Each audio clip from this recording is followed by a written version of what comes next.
గత 5 ఏళ్లలో వైసీపీ పాలకులు తిరుమల పవిత్రతను దెబ్బతీశారు. అన్నదానంలో క్వాలిటీ లేకుండా చేశారు. తిరుమల లడ్డు విషయంలో గతంలో జరిగింది చూస్తే బాధ వేస్తుంది.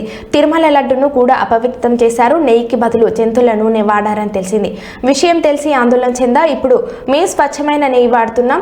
టీటీపీ పవిత్రతను కాపాడేందుకు కృషి చేస్తామని అన్నారు.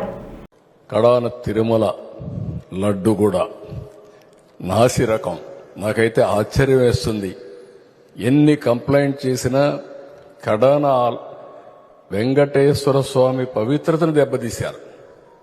ఎన్నోసార్లు చెప్పాం. అక్కడ ఎంత దుర్మార్గంగా ప్రయత్నం చేశారంటే అంత దుర్మార్గంగా ప్రవర్తించారు. కడాన అన్న దానంలో క్వాలిటీ ఆఫ్ ఫుడ్ లేకుండా చేశారు.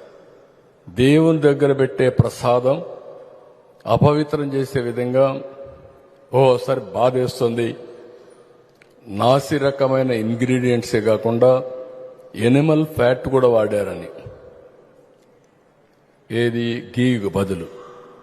ఈరోజు స్వచ్ఛమైన గీ తెమన్నాం, ప్రక్షాళన చేయమన్నాం.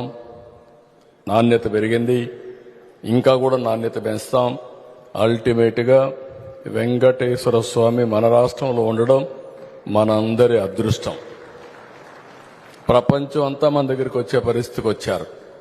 అలాంటప్పుడు వెంకటేశ్వర స్వామి పవిత్రతను కాపాడుకోవాల్సిన బాధ్యత మనందరిపైన ఉంది. ఇది కూడా చేస్తామని చెప్పి కూడా నేను మీకు తెలియజేస్తున్నా.